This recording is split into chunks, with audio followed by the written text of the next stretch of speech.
জয় গুরু, জয় মা। গীতামৃত চ্যানেলে সকলকে স্বাগত।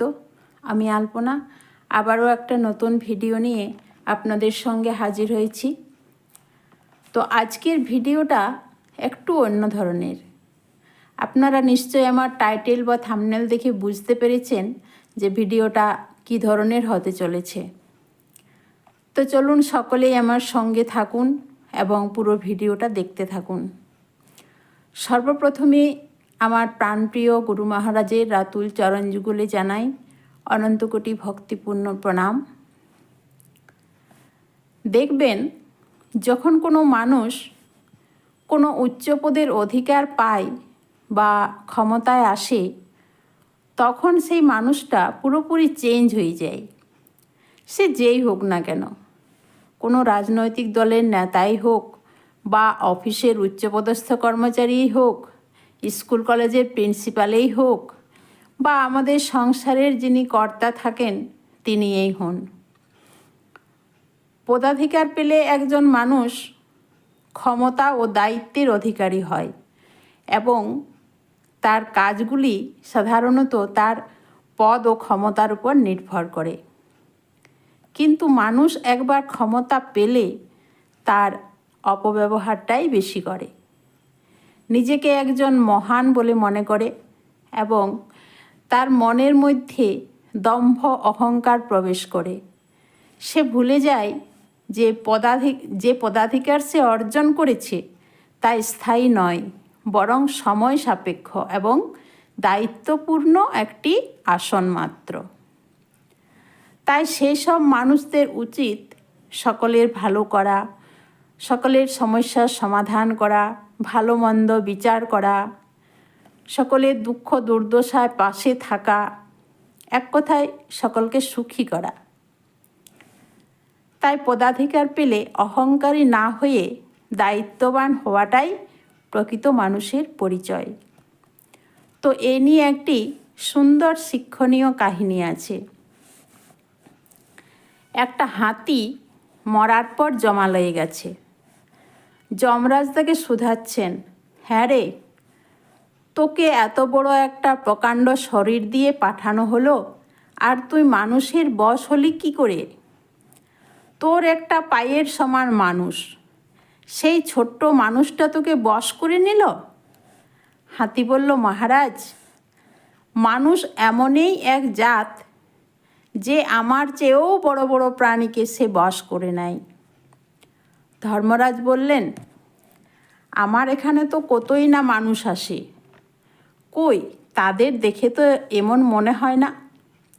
হাতি বলল, মহারাজ, আপনার এখানে তো তারা আসে মরার পরে। যদি জীবন্ত মানুষ আসতো তো বুঝতে পারতেন।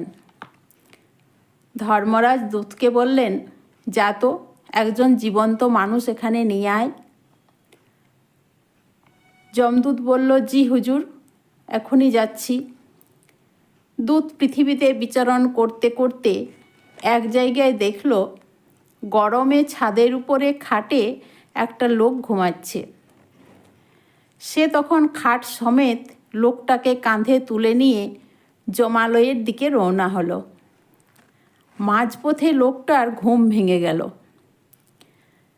দেখলো অদ্ভুত ব্যাপার, কেউ তাকে শূন্যে তুলে নিয়ে যাচ্ছে। লোকটা ছিল এক কায়স্থ, বইটই লিখত। বইয়েতে যমদূতের যে সকল লক্ষণ লেখা আছে সেই রকম দেখে সে বুঝল এ নির্ঘাত যমদূত, আমাকে তাহলে জমালয়ে নিয়ে যাচ্ছে। সে তখন পকেট থেকে তাড়াতাড়ি কাগজ কলম বার করে খচখচ করে কী সব লিখে কাগজটা পকেটে পুরে নিল। তারপর চুপচাপ খাটের উপর মটকা মেরে বসে রইল। ভাবল, চিৎকার চেঁচামেচি করলে পড়ে গিয়ে হাড়গোড় ভাঙবে, দেখা যাক কি হয়। সকাল হতে না হতে দূত জমালয়ে পৌঁছে গেল। ধর্মরাজের সভা সবেমাত্র আরম্ভ হয়েছে। দূত গিয়ে সেখানে খাট নামালো। কায়স্থ হঠাৎ করে উঠেই পকেট থেকে একটা কাগজ বের করে দূতের হাতে দিল ধর্মরাজকে দেওয়ার জন্য। সেই চিরকুট ভগবান বিষ্ণুর নামে লেখা হয়েছিল। দূতটি কাগজটা ধর্মরাজের হাতে দিলে ধর্মরাজ সেটি মন দিয়ে পড়লেন। তাতে লেখা ছিল, প্রিয় ধর্মরাজ, আপনাকে জানানো হচ্ছে যে এই পত্রবাহক আমার একান্ত সচিব। একে আপনার কাছে পাঠালাম। একে দিয়ে আপনি যাবতীয় কাজ করাবেন। ইতি নারায়ণ, বৈকুণ্ঠপুরী। লেখা পড়েই ধর্মরাজ তড়াক করে গদি থেকে উঠে এসে কায়স্থকে বললেন, আসুন মহারাজ, সিংহাসনে বসুন। কাল বিলম্ব না করে কায়স্থ ধর্মরাজের সিংহাসনে গিয়ে বসল। ততক্ষণ দূত একটা লোককে নিয়ে এসে সভায় হাজির করল। কায়স্থ বলল, এ কে? দূত জানায়, হুজুর, এ একটা ডাকাত। বহু লোকের সর্বনাশ করেছে, বহু লোককে খুন করেছে। এর কি দণ্ড হবে? কায়স্থ বলল, একে স্বর্গে পাঠিয়ে দাও। তারপর আরেকজনকে উপস্থিত করা হলো। কায়স্থ জিজ্ঞাসা করল, এ কে? দূত বলল, এ একজন দুধওয়ালা। দুধে ভেজাল মিশিয়ে বিক্রি করত। সেই ভেজাল দুধ খেয়ে বহু ছোট ছোট শিশু পেট ফুলে মারা গেছে। এর কি শাস্তি বিধান হবে? একেও স্বর্গে পাঠিয়ে দাও। কায়স্থ বলল। ততক্ষণে আরেকজন উপস্থিত হলো। এ কে? দূত বলছে, হুজুর, এ মিথ্যা সাক্ষী দিয়ে বহু বেচারিকে ফাঁসিয়েছে। একে কি করব? কায়স্থ বলল, জিজ্ঞাসা করছো কি? সব স্বর্গে পাঠিয়ে দাও।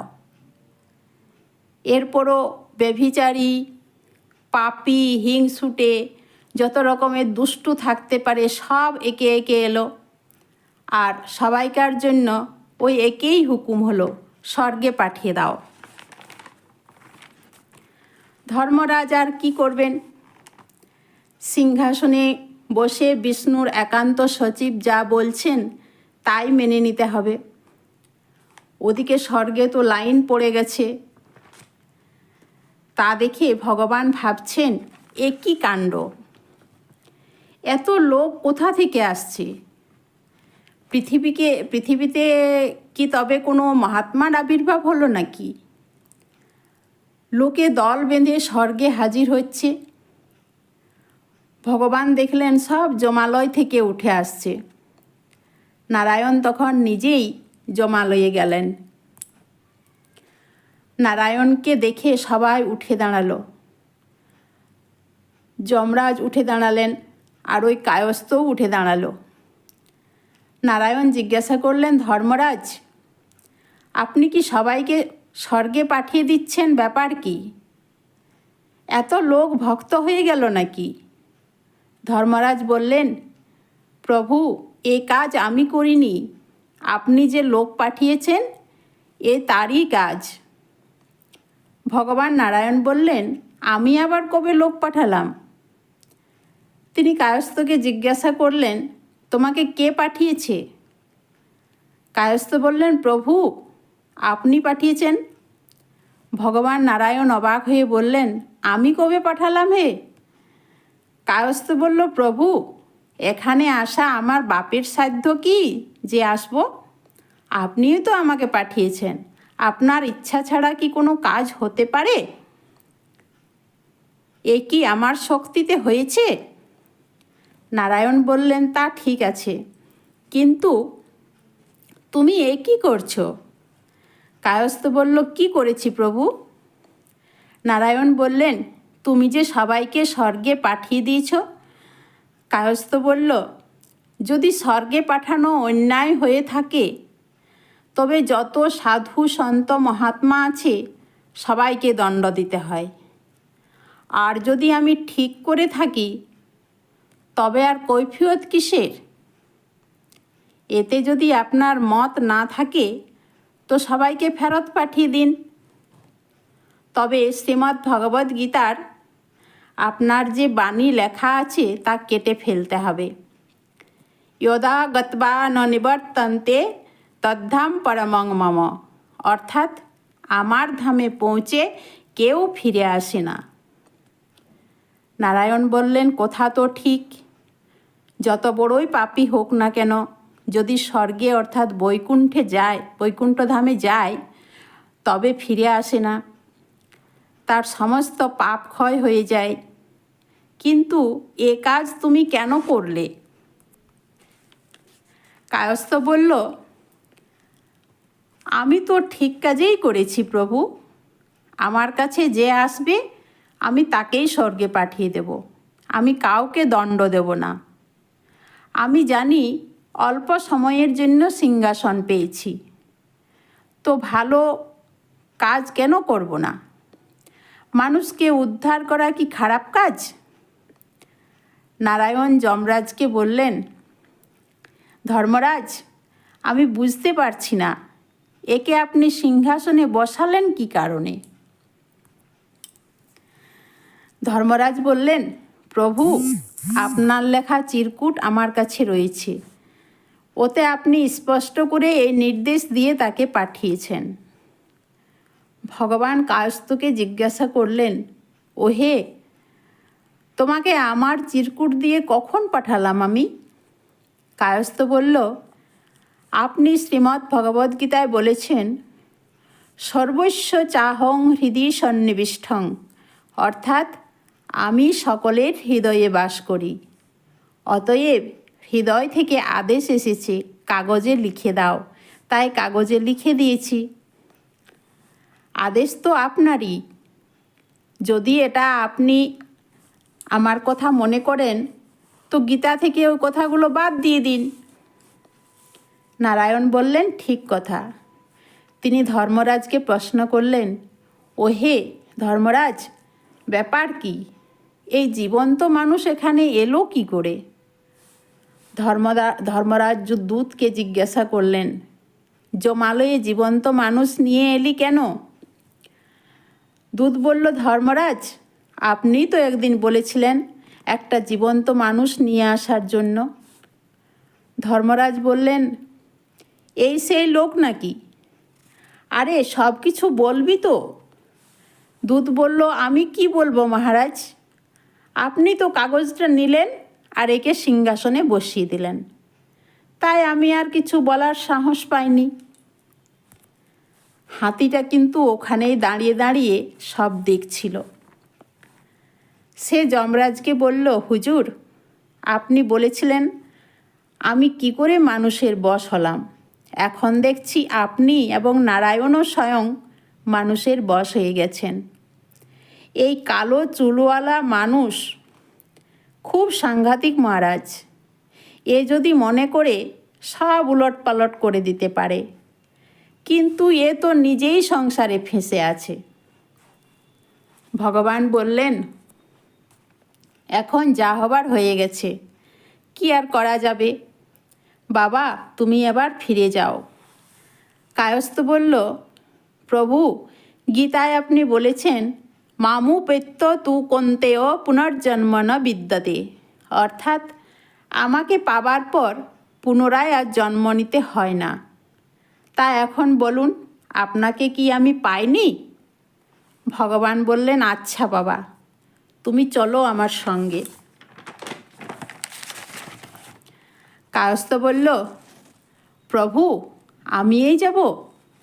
ওই হাতি বেচারা এখানে থাকতে এর কৃপাতেই, হাতি বেচারা এখানেই থাকবে, এর কৃপাতেই তো আমি এখানে এসেছি,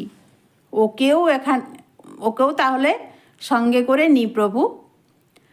হাতি বলল, প্রভু, আমার অনেক স্বজাতি এখানে নরক ভোগ করছে, তাদেরও তবে সঙ্গে নিই। ভগবান নারায়ণ বললেন, চলো বাবা, সবাইকেই নিয়ে চলো। জমালয়ে ভগবানের আসার ফলে হাতির মঙ্গল হলো, কায়স্থের মঙ্গল হলো ও অন্য সকলেরও মঙ্গল হলো। তো এটি একটি কল্পিত গল্প, কিন্তু এর তাৎপর্য খুব গভীর অর্থবহ। আমরা যদি কোনো অধিকার পায় তবে তা নিয়ে সকলের মঙ্গল করা উচিত। যতটা পারা যায় ভালো করার চেষ্টা করতে হয়। নিজের দিক থেকে কারোর মন্দ করা বা কাউকে দুঃখ দেওয়া ঠিক নয়। গীতার বাণী আছে, সর্বভূত হিতেরতা, অর্থাৎ জীব মাত্রেরই মঙ্গল চিন্তা করো। অধিকার, পদ ইত্যাদি কিছুদিনের জন্য পাওয়া যায়, চিরকাল থাকবে না। সুতরাং সবার সঙ্গে ভালো ব্যবহার করা এবং অহংকার নয়, সৎ ব্যবহার করা উচিত। তো আজকের ভিডিওটা এই পর্যন্তই। ভিডিওটি কেমন লাগলো তা অবশ্যই কমেন্ট করে জানাবেন এবং সকলেই ভালো থাকবেন, সুস্থ থাকবেন, আনন্দে থাকবেন। জয় গুরু, জয় গুরু, জয় মা।